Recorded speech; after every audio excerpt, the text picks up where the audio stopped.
ndifika ndayiva ndafika ujonga kum nothi ujonga kum ndijonge kuye nje but ujonga kum kuba ndisendizwe yile nto ndiyinqakameleyo ndifuna ndiyazi andinqakamelanga enye into ndinqakamanga bakhange ndiqhathwe ndilotsho ngezongelo ndawungena nalo ekhaya ezulwini ayafika abe matsha ndifumaniseka yintsha ke ngombe afika angekesele bangathi understand andilandeli ufumaniseka le nto ithatha ifashion kuyaziqaphela bekewatsho utatapha ezi zinto zisefashion ufumaniseka ziyaphelelwa kodwa izwi likaThixo lihleli linjalo lingunaphakade uthi uJehova iintaba amazulu umhlaba ilwandle zonke izinto zontanga kodwa izwi likaJehova lona lilile lingunaphakade ngoba linguThixo. Glory to you. Yile nto bangcwele ndinqakameleyo mna yile nto ndinqakamele kangaka andikwakwisina neminyaka ezindenzi uthina ufuna senza isithando yakhe yodwa andikwakwisina iminyaka ezungenisezulwini bangcwele haleluya but ndikwakisa ngevangeli endalityiswayo mna ndingalazi haleluya andikwazi bangcwele ndicela nindiunderstande ndilandlele ndiyiyo andikwazi xa ufika umntu othile afike elandlela ndiququ ndibaleke ntunke ndifune uhamba ngala pace yakhe uJehova uyandazi haleluya ndisho bakhona abandaziyo ndisho unazala uyayazi bangcwele andikwazi ndilonhlobe ndililo mna khandithi ndibonga uThixo ngevangeli endalifumanayo zange ndilotshwe ngoba xa bethetha laa nto ndifika le nto bayithethayo yobe haleluya yile nto andihleli haleluya ecaleni kwakhe andihlelisonga kukuba mhlawumbi ndifuna ndingashoza okanye ndifuna ingathi ndiyathini na no ndihleliswe yinyani esezwini akayithethayo kum haleluya yiyo loo nto bantwene endihlelisile kude kube ngoku kule ndawo uba bekusithi yifashion iyaphelelwa ndibukele bafike ufumaniseka uzawunyathelwa haleluya ufumaniseka uzawunyathelwa bhekela ngoba ifashion ifikile haleluya ubhekela haleluya but Jehova ndibonga wakho amandla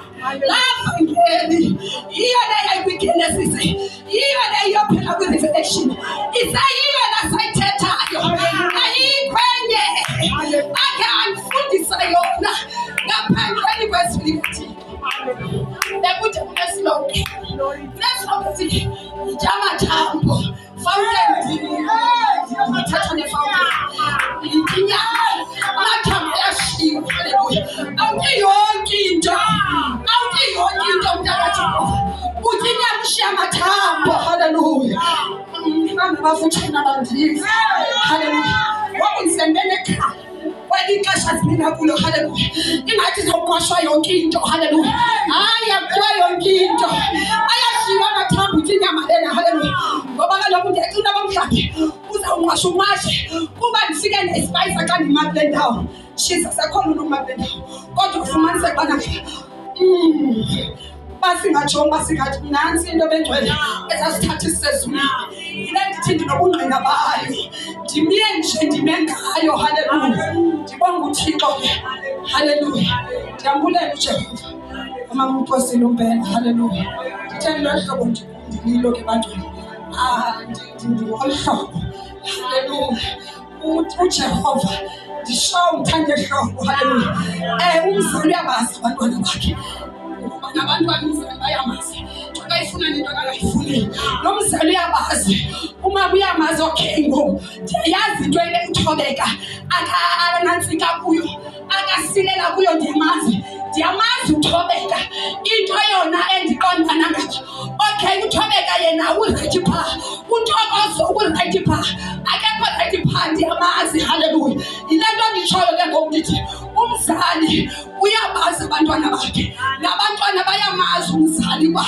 le into umzali ke yona ke ayiyo yakhe haleluya ayile nto umzali akayifunayo haleluya ndithe ke ndiyashumayela singavakani siphume sigoduka haleluya ube mhlawumbi okanye awuvanga haleluya nditsho ukuthi ndimbulela uThixo ngelivangeli elimnandi kangaka. Limandi bangcwele, uvele kuqonda indlela esingaso sivale. Xa uva ufumanise livela phi ke ngoku lena. Haleluya. Ivela phi lena ngoku? Isuka phi? Haleluya. Xa ungazazi indaba zakho uzawuthatha unkwanje. Haleluya. Xa ungazazi indaba zakho, haleluya, uzawuthatha unkwanje. Kodwa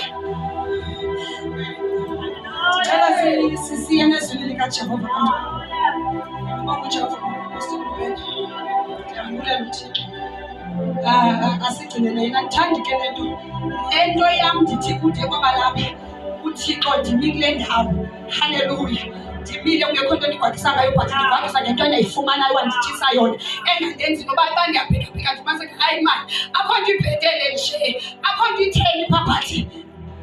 Jesus, umandi apha ngoba kaloku andiboni into engathi ingconanyana kwezi ndawo. Uthi xa uva kuyancokola singabazalwane sidityaniswa nguKristu sonke. Uthi xa usiva uthi yeyi kunzima. Bhayibhile ithi bawutshabalala abantu babakaThixo kuswela ulwazi, but ndibulela uJehova ngolwazi endalityiswayo kule ndawo. Haleluya. Eli lizwi likaJehova. Haleluya. Amen. Ndiyambonga kuJehova, ndibulela uThixo ke mama ngendawo othe wandinika yona ke namhlanje uba ndizoma ke phambi kwabangcwele ngale mini ye-annual. Andiyazi sifike ngabani endlini izolo, noba ngo-12 noba kungobani, kodwa nje into endiyaziyo into yobana ngaba amehlo amnjengana yarhweka. Ngoba kaloku ndithe xa ndithi hayibo ke ngoku ndihambe sigqiba ufika, xa ndithi ndibheke ebhedini si-3 njani kaloku besi-3 kodwa ndiqalali yazi ipasini, kodwa ndirhwexelwa ngamehlo ke njengoba ndikulaa ndawo nje, but uThixo enguncedi. Haleluya. Ndicela sithatheni iBhayibhile zethu ke bangcwele. Ayikho ke nditshilo into ebhetele nengcono endizanayo. Ndibe ngathi ke mama ndabangathi ndafumaniseka yabona ke ngoku ubana ngaba andivile. Haleluya. Ndizawuzindazana neendaba zam. Haleluya. Mandihlale kule ingandilelisanga ijikajikana nam. Mandihlale kuyo ngoba kaloku ukuba ndakhangela enye engeyenye kodwa nathi ayidilalisi, ndawuvela ndiniphathele iindaba zam ke ngoku. Haleluya. Ndaqonda mandilale. Haleluya. Sandibonga uJehova ke obe kule ndawo emhle. Ebemhle uThixo bangcwele kule ndawo. Ebemhle kule ndawo uThixo. Haleluya. Mna nje ndizopolisha. Haleluya. Le nto ndithi ungathi bakhona mhlawumbi mamkhwethuza le nto ebhetele ibe intle ibethwa apha iveki yonke uzotsho izolo oko nje uThixo emhle. Haleluya. Mna ke ukupolisha nje namhlanje sawugqiba esigodukeni siyaphela siyatsha. Haleluya. Sizawutyhila kwakulaa ncwadi. Haleluya. Besiyiphathelwe apha ekhaya. Andizubandika abantu ndizaba kufutshane.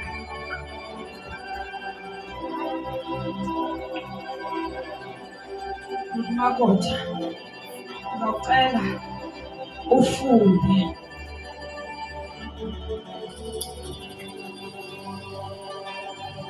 sizawutyhila phaa kule ncwadi yethu uchapter 7 sifunde la verse 3. Esimvikalini bekusithwani ibimnandi mani le nto leyo. Ibimnandi. Chapter 7 Samuel yokuqala lo okubesimane etyhilwa le ncwadi. 1 Samuel uchapter 7 ufunde la verse 3 phele ku-4 wawugqiba. Okay, ufuna wawugqiba uye kuchapter 4 verse 3 kwakule ncwadi eyi-1. Asiqale ngale chapter 7. Ncwadi kaSamueli wokuqala chapter 7 verse 3. Wathi ke uSamueli kwindlu yonke kaIsrayeli, ukuba nibuyela kuYehova yenu yonke, basuseni ke phakathi kwenu oothixo bolunye uhlanga no-Ashtarothi, nizimise inhliziyo zenu kuYehova, nikhonze yena yedwa, wonihlangula esandleni samaFilisti. Onyana bakaIsrayeli babasusa ke oBhahali no-Ashtarothi, bakhonza uYehova yedwa. Amen. Chapter 4 verse 3. Chapter 4 3.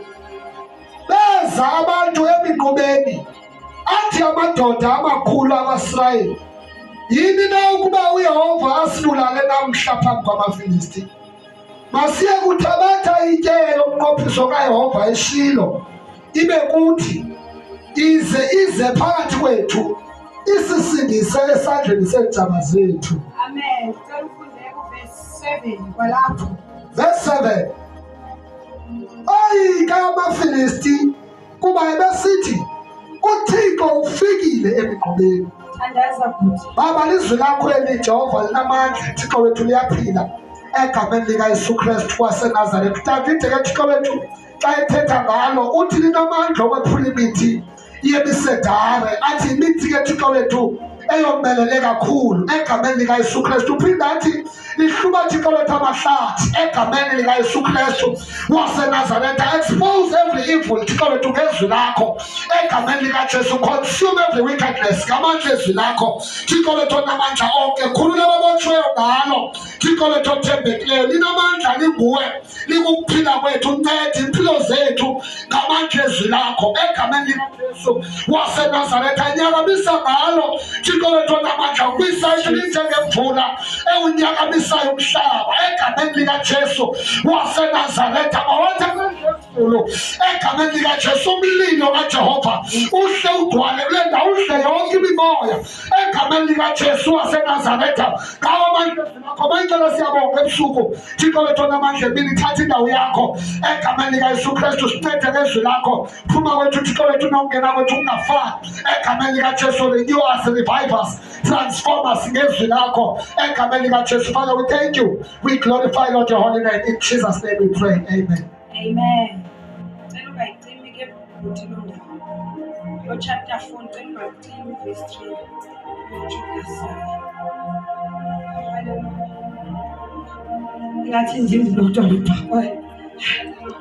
Hallelujah, kabangcwele. Hallelujah.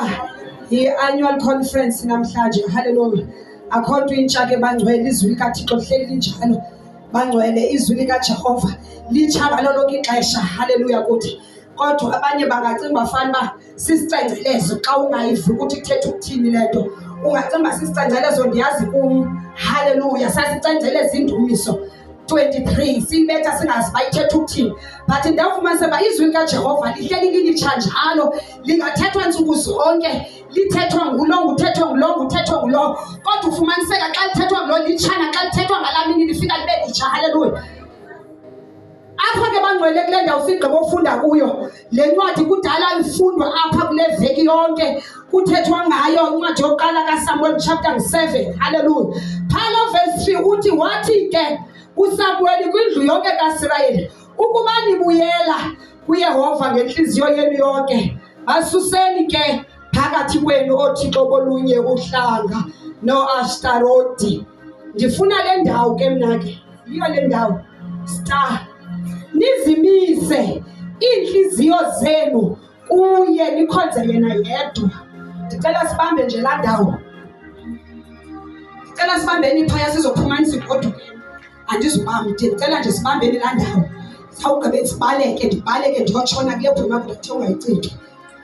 Ndifuna sihlaleni namhlanje kule ndawo yodwa, nizimise iinhliziyo zenu kuYehova, nikhonze yena yedwa. Yaqhubeka ke ihlibheke phansi, but nizimise iinhliziyo zenu kuYehova,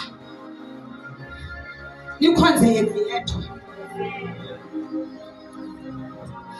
Ndithe kandijonga le ncwadi ndiyijonga, ndibona yonke into ebiqhubeka kule ncwadi isenzeka, but ndithe kandifumaniseka ndifika kule ndawo ithi nizimise iinhliziyo zenu kuYehova, nikhonze yena yedwa. Ndafumaniseka apha bekutheni phaqala ze kuzofikelelwa apha nje. Ndanombuzo, ndazibuza lo mbuzo, kutheni ze kuzofikwa apha kule ndawo uba nizimise kuJehova iinhliziyo zethu? Kutheni? Ndafumaniseka kule ndawo njengoba bendifunda kuyilepo abantwana benkosi bebethetha ngayo beyixela iveki yonke. Hallelujah. Ndafumaniseka ubana ngaba apha uSamueli la mazwi awathethayo uthethiswa ebantwini Ndiyavuya noba ndiyavakala na. Mhlawumbi undiva. Ndifumaniseke ubana ngaba kule mfazwe ibisenzeka apha kusilisana ngaba bantu babini amasirayeli amafilisti. Haleluya. uSamuel uthetha la mazwi bangcwele because of ubonile uba abantwana bakwaSirayeli akakhange bazise inhliziyo zabo kuYehova, bazimise kuye, bakhonza yena yedwa, akungeke kube khona ubungqina. Haleluya. Izimpi ezibe zisenzeka phaya kulaa ndawo angeke kube khona ubungqina besanxusa izinto zabo. Athi namhlanje yithi nini zisuseni ezi, ziyekeni ezi zinto, zimisani inhliziyo yenu kuYehova uThixo, nikhonze yena yedwa. Haleluya. Ndicela sihambe sonke. Andiyani baniva ngale ndlela endiyiva ngayo na. uSamuel nguye luthandazela aba bantu, nguye lumileyo kuThixo. Uthi ke ngoku ngoba kaloku abantwana bakaThixo ababedibana nezi zinto bebedibana nazo, haleluya, akufanelekanga ke ngoku ukuthi ubungqina butshone phantsi. Into abayifunayo uSamuel ufuna ubungqina apha kwaba bantu, ze kube khona ke ngoku ubungqina. Funeka basuse kuqala ezi zinto bazinxusileyo, ezi zinto baziphathileyo, kuzoba khona ubungqina. Hallelujah. Glory to Jesus. Praise the Lord. Hallelujah.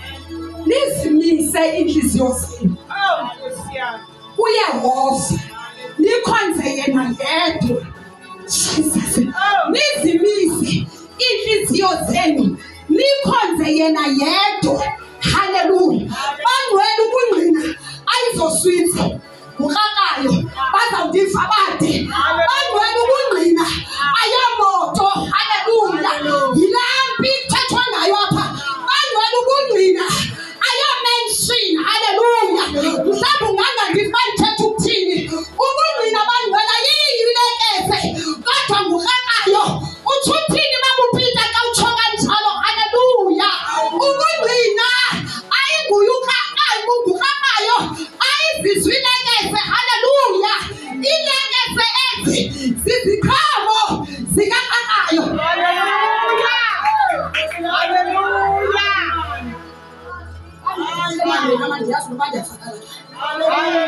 Ubungqina bangcwele ayizoswitha. Haleluya. Ubungqina ayomoto, ayopromotion. Haleluya. Kodwa haleluya ubungqina ngukrakayo. Haleluya. Kutsho bekhona iziqhamo zikakrakayo ke ngoku. Haleluya. Kutsho uphakamisa uThixo ngeziqhamo zikakrakayo, uphakamise uThixo ngeziqhamo zempi ohlangabezene nayo. Haleluya. Sizabulela uThixo sithi Ebeneza. Haleluya. uSamuel bangcwele ede wafikelela kwela litye walibhalayo nje ebengenzanga mpazamo, wathi Ebenezere means litye loncedo. Akenzanga mistake. Haleluya. Ukuthi abhalela litye athi ke ngoku de kwabalapha uThixo nathi uthi Ebenezere litye ndililoncedo. So ke ngoku uthetha namaSirayeli nje, uthethiswa because of ubonile ukuba nabaziyofika phaya kulaa ndawo. Andithi laa ndawo ingapha athetha ngayo nabantwana bakaSirayeli, walibhala ilitye phambili, wathi Ebenezere litye ndililoncedo. Kude kwabalapha uThixo nathi esinceda lo Jehova. Ubonile ke ngoku ukubana ngaba ubungqina soze bube khona uba inhliziyo zabo azikhange azizise kuJehova, bakhonze yena yedwa. Ubungqina soze bube khona. Babefuneka ke ngoku kuzoba khona ubungqina, bayofika kulaa ndawo. Funeke bona bazishiye ezi zinto zizawuphazamisana nendlela yabo, zizawuphazamisana noThixo.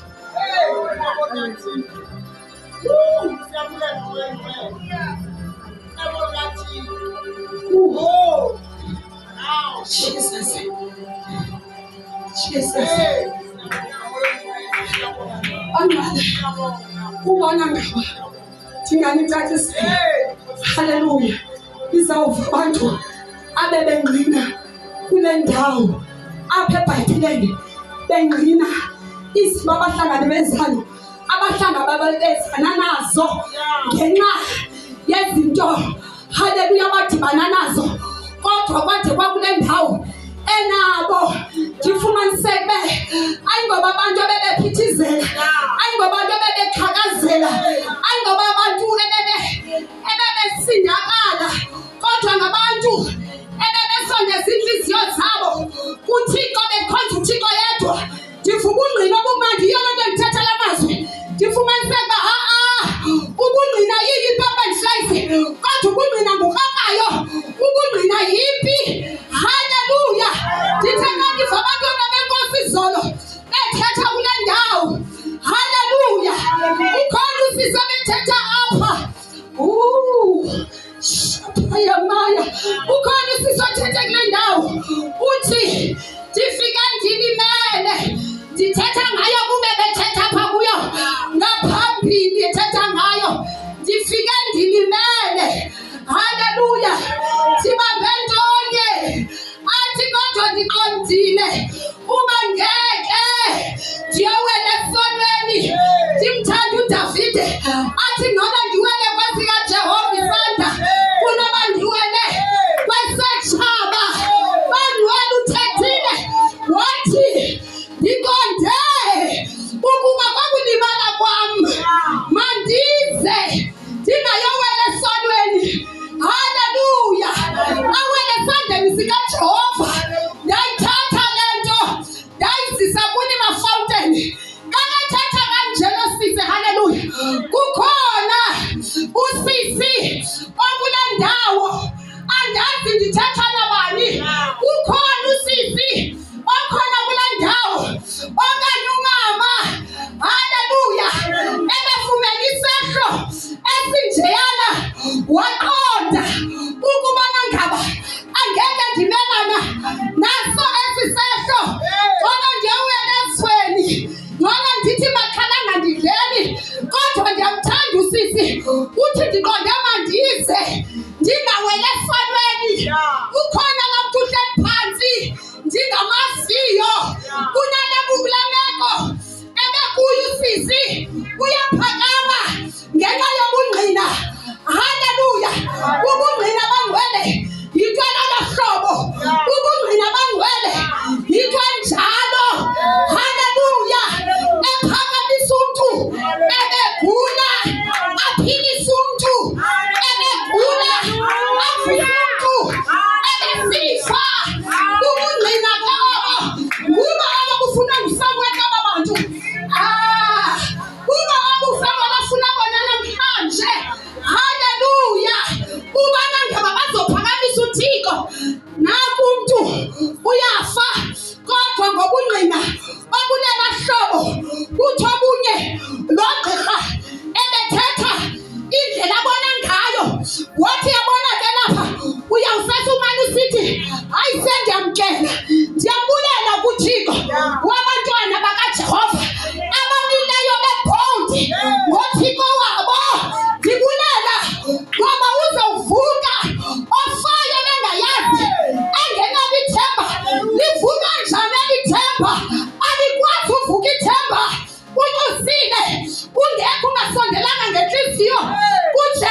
kafikelwa kukudinwa asuke ukuthi makade amnikeze amandla ngoba nguye usomandla wonke, nguye usonini nanini.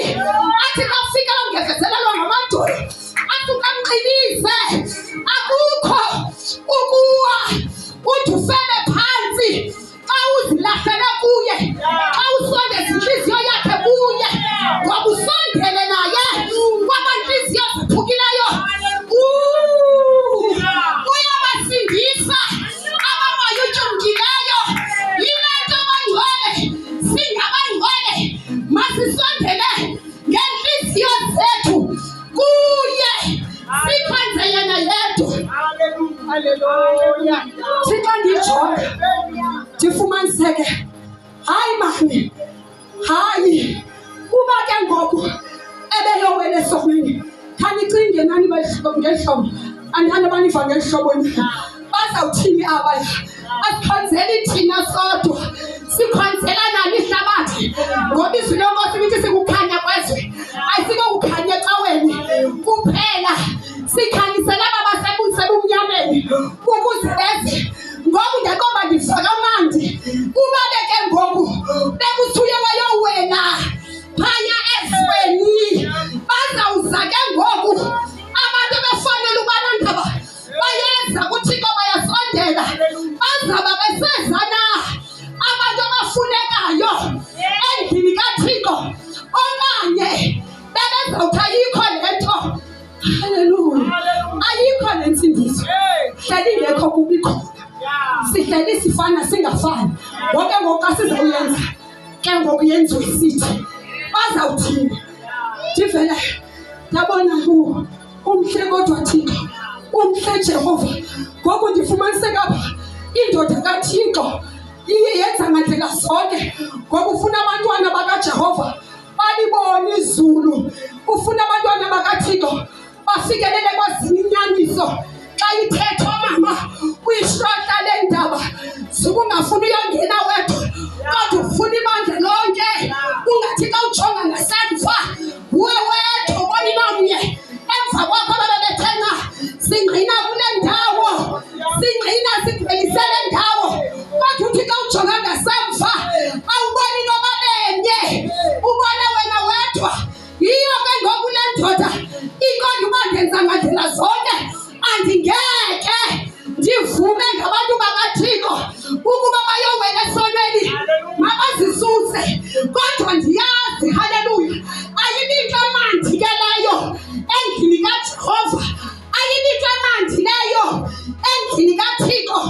Uma abafundisi kule ndawo beshumayela izwi likaThixo besisusa ooAsheroti, ayibinto mandi leyo. Mama uPeter utsho njani xa kethetha umama kule ndawo afike ezinthabeni zam, ndifumaniseke ubana ngaba hayi ke ngoku uphalele kum, sengeyeke ke ngoku naloo nto yakhe ijike ibe yinto yakhe, because umntana enkosi ungene apha kuThixo enxusile phethe izinto zakhe, ungene kuJehova ekhakheza izithixo. Kanti haleluya ubabe, haleluya, emamele indoda kaJehova isithi susani zonke izinto nizise inhliziyo zenu kuYehova, nikhonze yena yedwa.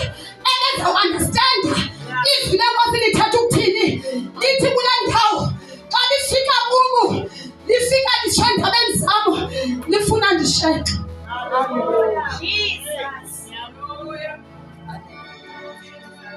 Andizubamde andicela ugqibezela, ndicela sihambe sonke. Hallelujah. Funa ukugqibezela.